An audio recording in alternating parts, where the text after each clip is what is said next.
Hey guys, this is Comic Uno, and today I'm doing the first Comic Uno episode of the year, and that is Comic Uno episode 271, and this is the show where I review all the comics I read this week in one show. We go least favorite to best pick of the week. This week was kind of a smaller haul for me, only 14 books, but let's get started. Number 14 for me was Tony Stark Iron Man issue 7. Weird cover. But yeah, wasn't really feeling, or I really haven't been feeling this arc. The whole VR situation going on that Tony Stark is trying to sell, and we get to see his mom in the VR thing, and she's unconscious, so they can't take the VR off. It was cool to see her meet Tony's adoptive parents, or the parents we always thought Tony had until we found out in Bendis' run that Amanda was his mother. So that was a cool part, but I feel like there was a lot of different character moments trying to shine here. You got like Joe Casta, you got Friday, but just too much, I would say too many characters in this one where you didn't really get to have one prime focus. I think this would have been stronger if it was just Amanda's story. But yeah, just overall still not feeling the whole VR situation and kind of the direction this book's going. But we'll see where it goes. Hopefully we get to see some more emotional story arc, or more emotional story with Amanda as this arc continues. I did like the artwork a lot though. I've been really enjoying that. Definitely some great artwork for the series. So giving this overall 2.5 stars though. Wasn't a huge fan of this one, but hopefully after we get out of this arc we will get into some of the things I really enjoyed about the beginning of Dan Slott's run, and even maybe seeing a bit more of the supporting characters get more centric issues. That'd be interesting. Moving on to number 13, which is Archie issue 701, another book I don't know about the direction. I'm not a Riverdale fan. I watched the first season, really didn't want to continue. I just didn't love the soapiness of it all. And I'm definitely getting the Riverdale feel to this one. I do like the artwork a lot. I think it's cute, modern, overall like the real brightness to the palette, the color palette here, so I like the art. But the story is so much drama and not about the friendship. Even when the friendships try to be injected, it's like, but there's tension. And that's just not the Archie I like to read. And I'm just not getting the special moments we get to see from their friendships as much with this, because they're so worried about the mystery and trauma, and I don't think the mystery so far has been that interesting, sadly. I haven't been as hooked on it as I wanted to, and the story kind of expects you to. So I'm going to give this one 2.5 stars. Still going to read it. I want to see where Sabrina goes, even though I don't love the hidden romance. Don't really get why it has to be hidden, even though they try to explain it in this issue. But yeah, hopefully they could kind of focus a little bit more on the characters going through these moments instead of, oh my god, how do we top ourselves of more melodrama and mystery. I want to see more of like, okay, well, how does this mystery affect these characters? How does, you know, Archie dating Sabrina affect Betty and Veronica more emotionally? I want to really feel that emotional punch that I'm just not getting here, but I always felt with Wade's run. I think he had a better balance with the drama / mystery and the actual character moments, slice of life feel you enjoy from Archie. So I'm going to give this one 2.5 stars. Alright, moving on to number 12, I believe. Yes, we're up to number 12. And that is The Flash, issue 61. Love these covers. Very cool. Flash running fast cover. With this one, I will say it starts out a bit slow. One thing I haven't really been liking about this current arc of The Flash is that it feels like it's stalling. I really liked Flash War, and they had so many interesting plot points there that they were starting to build, and they just haven't ever since, and it's so weird. I guess they're moving to figure out more about the Speed Force, but I want to see, like, I want to see Bart, I want to see Jesse Quick, and this is what a lot of Flash fans want to see, and there's not a lot of hints, so it just feels like these stories, are just kind of left on a cliffhanger, and you're not, he's like, when are we going to see them? And we don't really get to see any promise in sight. I wish there was at least some small building blocks and hints that we're going to see Bart again, and kind of those, again, seeds that were planted in Flash War, which has been Williamson's best story, in my opinion, for Flash. But I do think this issue does pick up by the end, where we get to see Iris and Barry dress up and having to meet up with Barry's villains. And I've actually really liked Citizen Cold. Obviously, it's because of the show that the Flash show and Legends of Tomorrow that Captain Cold kind of became good, and they try to do it in Justice League. So they're still continuing to try to do that with a different version of Captain Cold. I actually really like him. I like that he's dating the detective that works with Barry Allen. So that was definitely the highlight of this issue. And also, the artwork is just so good. The facial expressions, the deepness of how we get to see the Speed Force. So overall, really like the artwork for this book, even though, again, first half of this issue is mostly about discovering another section of the Speed Force, and it's very procedural, the way they're playing it out. And I didn't really care about the character they were exploring, but then after that, I thought it did pick up a little bit. So I'm going to give this one 3 stars. Moving on to number 11. I was a little upset to see this so low, and that is Champions, issue 1. This actually was on my most anticipated list of 2019, which you definitely go check out that video if you haven't.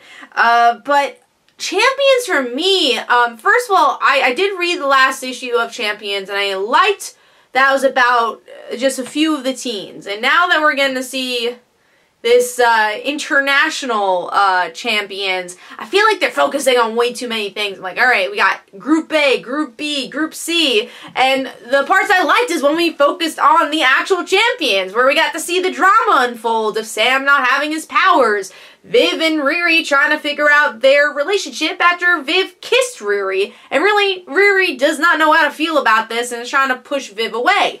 We get to see Miss Marvel trying to be leader. We get to see Miles Morales try to push everyone away as well, when he sees this demon character in the end. So there's a lot of cool drama going on with the Champions, but not enough panel time to show it, because we're focusing on all these other characters that don't really have much character story in this issue. It's more of like, alright, we fought here in Japan, we fought here in India, we fought here and there. It's just a lot of random action sequences, and you really don't get to the meat of the story until the end. So hopefully we get to see a little bit of a better balance in the next issue. But I do like these characters enough, and I guess their friendship to continue, but I hope it's a little bit more focused as the issues go on. And I do like the artwork a lot for this book. I think it fits really well, really sleek. Good, clean artwork here. So that's something I did enjoy throughout the book. So I'm going to give this one 3 stars. Like I said, I'm definitely going to give it more of a try, because I like where Jim Zub is going with some of these stories, but I hope it's a bit better organized as the series goes on. Alright, moving on to number 10, which is Archie 1941, issue 4. A bit higher than it usually is. Even though I still am not in love with this book, I do feel like it's, you know, touching upon a time period in comics without actually giving it any of a modern flair. You know, it's about the 1940s, and that's just about it. And I think, especially with Mark Waid's run, you want to have a bit more of a modern commentary on the 1940s, especially, I would say, women's role in the 1940s. But I did get to see a good glimmer of Betty and Veronica here with their friendship. We're finally getting to see that established, and I love Betty and Veronica going to dinner together, and Veronica's like, oh, get some wine, get some wine. And Betty's like, no, I'm gonna get a Coke. It's like, oh, come on, you know, get a better drink than that. She's like, I'm gonna get a cherry Coke. And that is such their dynamic, and I thought they played that out really well. And even obviously, you know, the big part of this is Archie going to war. I think they're building up that drama pretty well. And I did like the moment between Archie's parents and Veronica's dad, where Archie's parents like, well, you don't know how it feels to have a son in war, because you don't have a son. So I like their dynamic. I thought that was interesting. Still don't know if this would have been the series I would want I would say the legendary Mark Waid's Archie run to end, but we'll have to see where issue 5 goes, and hopefully there is a modern twist in the end. So yeah, gonna give that one 3 stars. And the artwork obviously fits the time period well, and does the clothing and appearances well for that. Moving on to number 9, which is Action Comics, issue 1006. Love this cover. I'm a huge Francis Manapul fan. Gotta celebrate the new year with Lois kissing Superman on the cheek. Love that. And also the interior artwork. You know, really Bendis is blessed with some great artists on both super books, and just love the facial expressions. I just love the inking here. Just such great artwork. Story on the other hand, don't care as much about these fires or the Red Cloud at this point, honestly. I just want to see Lois. That's where this book was at its best, when it was focusing on the family. But I did like some small moments here, like where we get to learn a little bit more about the villain and maybe them discovering a bit more about Superman. So that was cool. So there are definitely some glimmer moments that I like, and again, the artwork definitely being the best part. I guess we'll see where this firefighter character goes. They're really trying to build her up. But yeah, just not as invested in the overall story arc of Red Cloud and the new Daily Planet reporter in the fires. These fires have been going on for a long time. Didn't know a comic could talk about fires this much. Just regular fires, no super fires. I mean, I'm guessing they're going to be super related, but yeah, just not a fan of that. So I'm going to give this 3 stars. Not the best issue of Action Comics, but at least we're getting a little bit closer of finding out who this main villain is in this the mystery of the Red Cloud. Alright, moving on to number 8, which is The Immortal Hulk, issue 11. I thought this was a big improvement from what this series has been doing, even though I like this series. I think there's definitely a lot of stalling moments, but finally we get to see Hulk in hell. And I really love kind of more the philosophy feel to this book, definitely a deeper narrative here, where we get to see our narrator describe what hell is, and there's some really interesting thoughts of how the reason hell exists is not, you know, it's not you being atheist, or, you know, that's not hell, where you just believe he doesn't exist. It's like hell is when you believe he exists but he gave up on you, and kind of comparing that to our world. There's some really interesting stuff there, and then I do like kind of the intercuts of just seeing our world becoming hell in a way, so saying Earth is hell, and then obviously seeing Bruce Banner actually go through hell, and seeing Rick Jones. I like the moment where he sees the Red Hulk, and I love the artwork, man. The horror-esque feel, the reds, really beautiful art. But once again, where is the story going? That's kind of my biggest issue with this series. I think they're good as individual issues, but I don't really see where the overall scope is going, and it kind of feels repetitive of what they've been trying to say every issue. But I did like, again, the take on hell. I like the characters we get to see here, especially Rick Jones and Red Hulk. I love seeing the Hulk family in any shape or form. So I'm going to give this one 3.5 stars. Like I said, I think it's an improvement, but I do want to see, I guess, a stronger direction for this series. Moving on to number 7, which is Jughead The Hunger, issue 11. This is a series I just have a lot of fun with, and this issue is no exception. We get to see Frankenstein technically versus Jughead here, and Betty kind of thrown into the middle. And we get to learn more about the Frankenstein origins, and Betty having to make a choice. Does she kill Frankenstein and all that, and how does she deal with that with Jughead being a werewolf? You know, what's going to happen? And the Midge is kind of thrown into it as well. So it's a fun issue, and get some Frankenstein goodness here. And I really like the artwork as well. Always a big Joe Eisma fan, so cool to see him, you know, just doing this title in general, especially as the full-time artist, I believe. I don't think there's any other. Yeah, he's the only one who does the pencils, which he's been doing for a few issues, which I've liked. So I'm going to give this one 3.5 stars. If you like horror and Archie, you definitely should check this one out. I have fun every time it comes out. Moving on to number 6, which is Crowded, issue 6. I don't know when the next issue is coming out. I actually try looking in the solicits. I think it's going to have that 3-month break. So I'm like, every Image book does that. I'm going to totally miss Crowded for that time.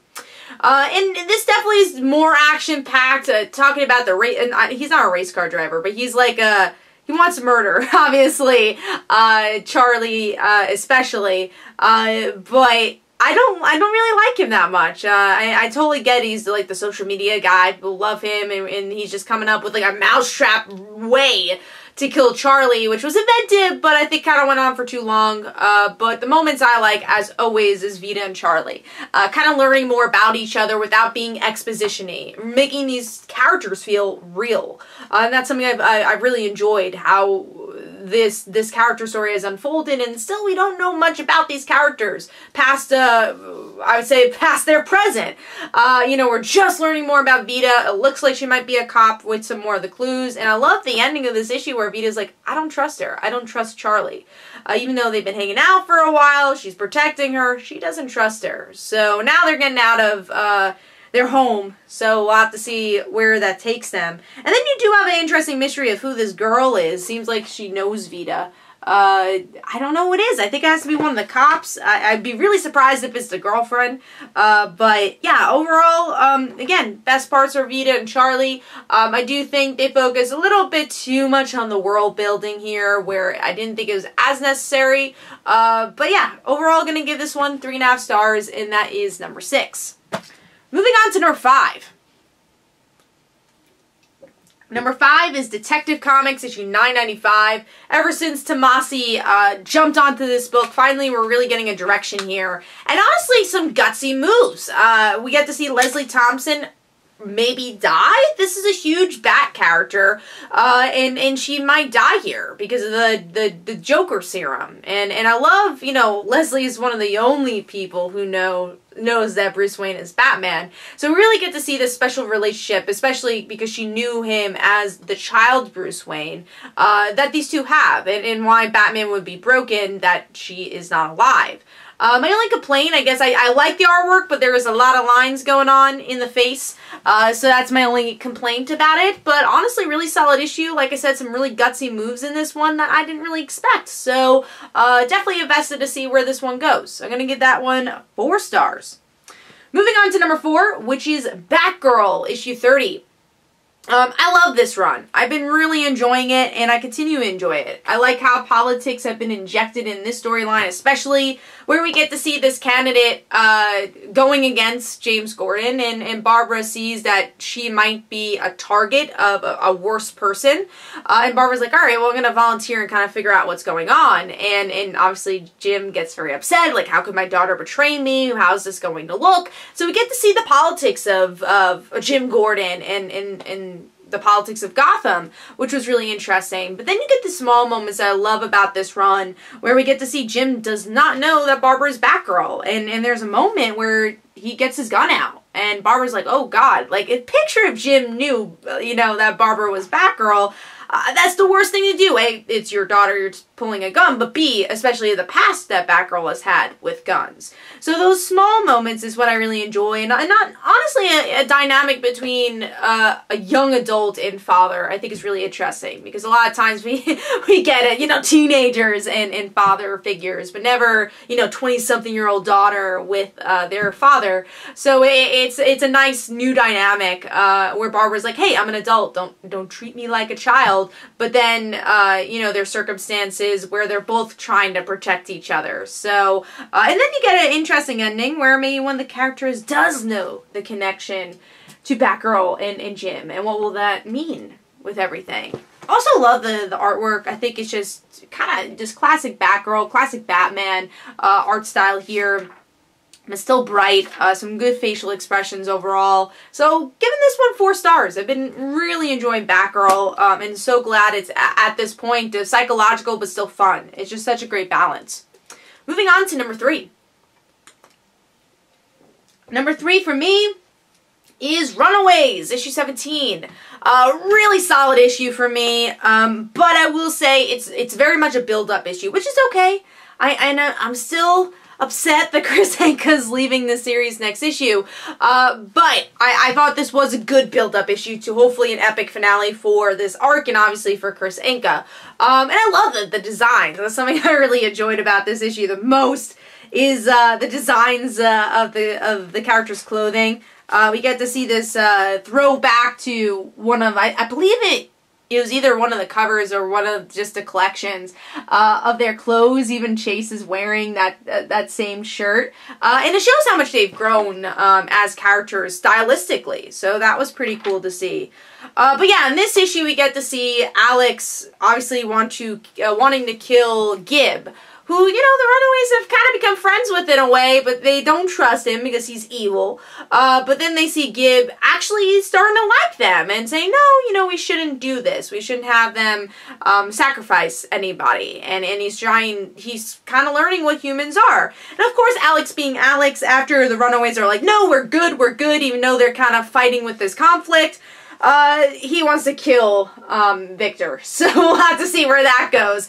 But yeah, there's some really great small moments. Of course, I love the Nico and Carolina stuff, even if it's just small moments. I just like to see them connecting and just talking to each other, and it's cool to see them in a relationship.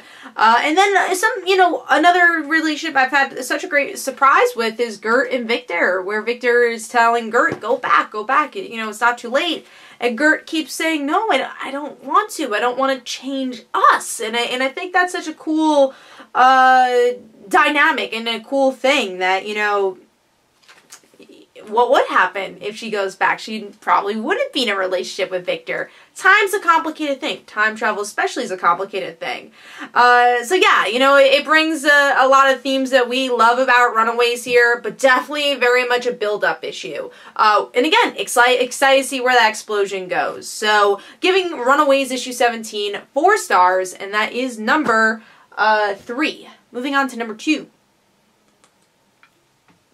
Number 2 is Heroes in Crisis, issue 4. Probably my favorite issue of the series. Probably because it focuses on a lot of characters I like. And a lot of characters I feel like that doesn't really get the spotlight in these event-type books. Like, we get to see Titans. Like, I love this opener where Aqualad is just getting drunk, and Donna Troy has to put him on her back.